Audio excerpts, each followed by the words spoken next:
sea, fuimos y le dijimos, vale, en la despensa la llenamos de 4 sitios. Dijimos, cooperativas y empresas que colaboran, algunas con nosotros, otras, compañeros en los supermercados, en la puerta de los supermercados, que lo está haciendo mucha gente de La Palla en distintos sitios. Otra, un huerto grande, no un huertecito chiquitito, sino un huerto grande para abastecer a los barrios. Y cuarta, vamos a ir a los bancos de alimentos, porque el FEGA es quien nutre a los bancos de alimentos. Bancos de alimentos que están gestionados por gente que son del Opus Dei en la gran mayoría. Fuimos allí, le dijimos a la buena señora que venimos aquí, que queremos acceder al reparto de alimentos. Pero ¿cómo os voy a dar, doña Carmen de Aguirre, supernumeraria del Opus Dei?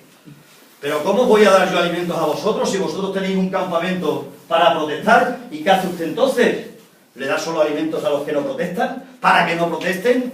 Usted está obligada también, porque estos son alimentos públicos del FEGA, pagados con dinero público. Pero vosotros, ¿qué es lo que queréis? ¿Darle la gente a Cáritas y a la Cruz Roja? Nos dice la buena señora. Es que usted, cuando alguien quiere que los alimentos los reciba a través de Cáritas y no de la Cruz Roja, le pone, porque es un militante cristiano, le pone algún tipo de pega, ¿verdad que no? Pues ¿qué pega le va a poner porque los reciba a través del campamento Dignidad? Y empezamos a repartir, y el primer mes fueron 45 familias, y el segundo 200, y ahora ya estamos por encima de las 300 familias. ¿Qué es lo que pasó?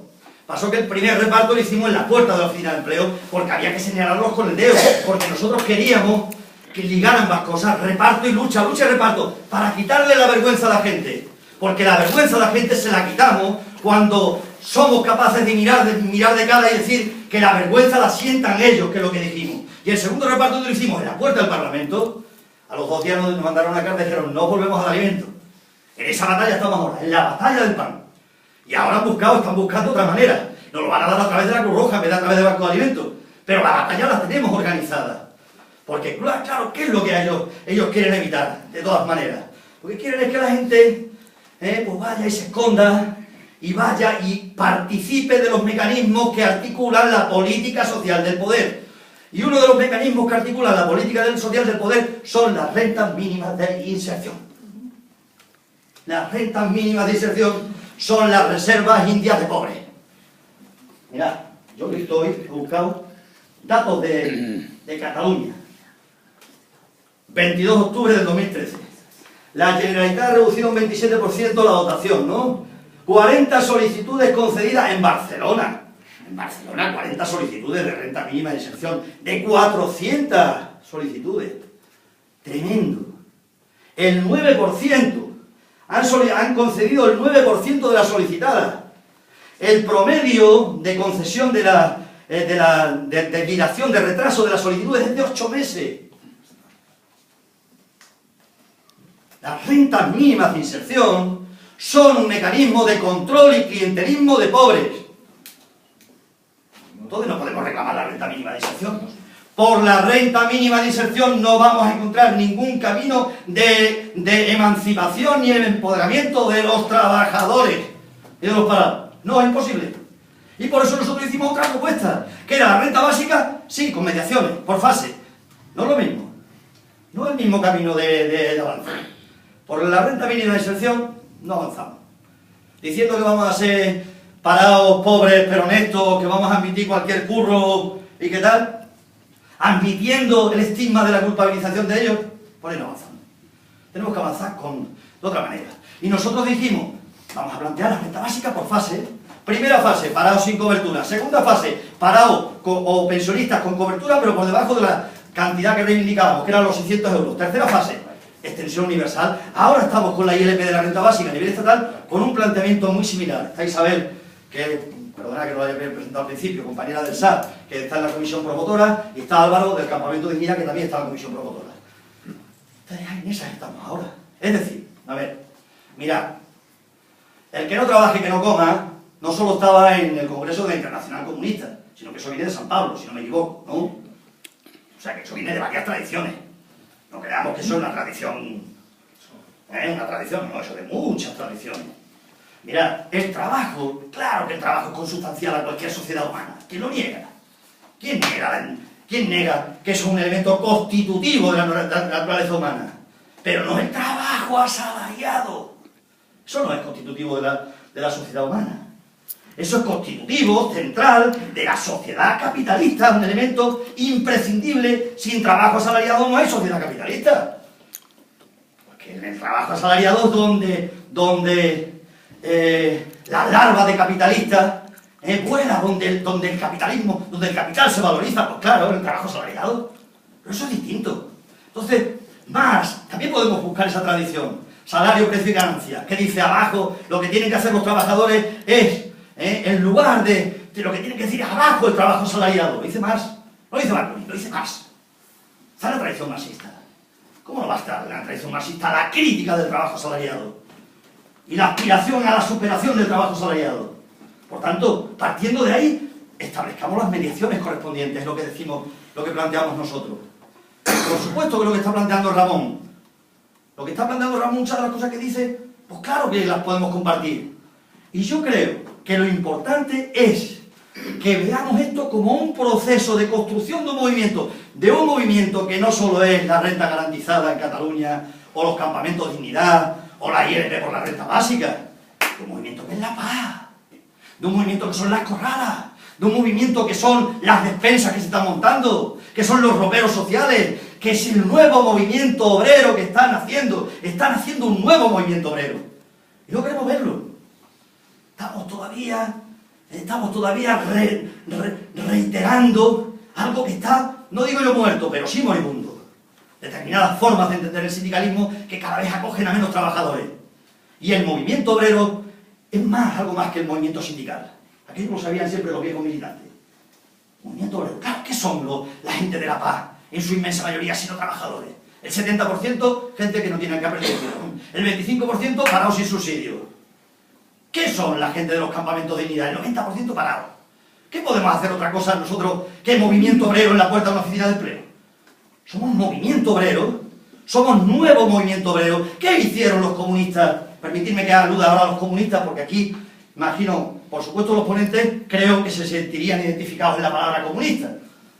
¿Qué hicieron los comunistas cuando empezaron a surgir los embriones del nuevo movimiento obrero en los años 50 y 60 en esta tierra, sobre todo, en Cataluña? ¿Qué dijeron? ¿Se quedaron en su rescoldito de lo que somos? ¿O dijeron, vamos a generalizar lo que están haciendo? Y pisaron rayas de peligro, claro que pisaron rayas de peligro, ojo. Pues fijaros si rayas de peligro meterse en el vertical. Imaginaros las broncas que no hubo entre la gente que decía, pero ¿cómo nos vamos a meter allí en el nido de los falangistas? Pisaron rayas de peligro, pero lo que hicieron fue generalizar aquello. ¿Por qué? Porque allí había pueblo, porque estaba el pueblo, porque allí estaba la experiencia, porque allí estaba la creación. Allí estaba no la administración de lo que había, sino la creación de lucha. Y por tanto es lo que hicieron en aquel momento. ¿Y ahora qué creo yo que tenemos que hacer? El movimiento, la construcción de ese movimiento, de ese nuevo movimiento obrero. Como diría Barcelino en sus tiempos, del sindicalismo de nuevo tipo, ¿no? Pues del movimiento obrero de nuevo tipo, que tenemos que construir. Y tenemos que construir con la gente. Y tenemos que construir tirando paredes, tirando tabiques. Tirando tabiques entre los militantes y los no militantes. Entre los afectados militantes y los afectados militantes. ¿Qué es la paz? ¿Qué son los campamentos de dignidad? Eso. ¿Dónde se construye lo nuevo? En nuestra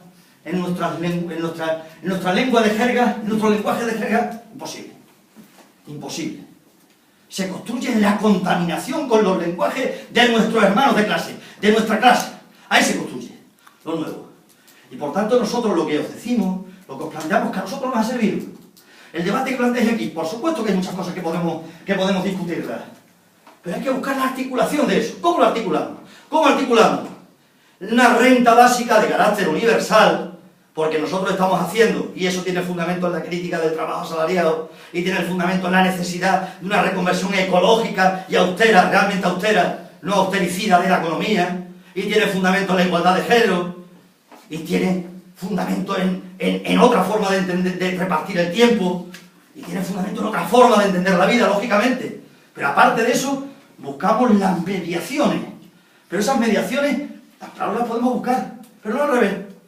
No es situarnos en cuál es el momento psicológico, porque si nos situamos ahí no hay salida.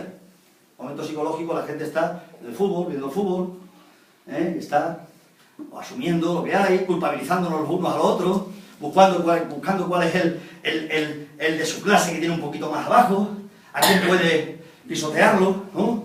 Entonces, claro, tenemos que elevarlo. Y elevarlo significa, desde mi punto de vista, que tenemos que encontrar ese punto. Y ese punto no lo vamos a encontrar con ningún arbitrismo programático. No. La lucha es mucho más compleja. No es. El arbitrismo, a mí por lo menos, siempre me genera mucha desconfianza.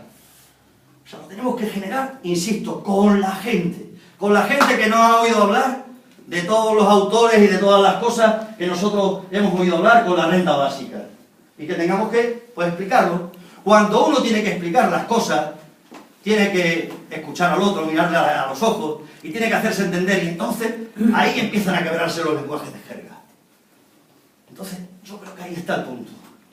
El punto es que nosotros convirtamos la renta básica de verdad, porque es una necesidad enorme. ¿Qué ha hecho la paz? Pues la paz ha hecho que la gente viera, la plataforma de afectados por las hipotecas, que yo creo que tenemos que aprender muchísimo de la forma de plantear la lucha por parte de la plataforma. Por ejemplo, ¿qué ha hecho? Pues ha conseguido que la gente vea la relación que hay, que es evidente por otra parte, entre suicidio y desahucio, y nosotros tendremos que ver que los dramas que está provocando, que el hundimiento social, moral que está provocando entre un sector importante de la clase obrera, pues tienen que ver con unos orígenes, una política, y tienen que ver con unas propuestas.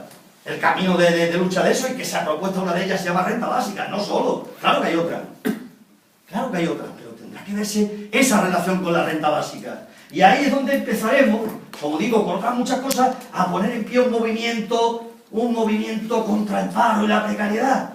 Porque de lo que se trata, mirad, se dice, la renta básica, organizar, dice, herramienta para organizar. ¿Para organizar qué?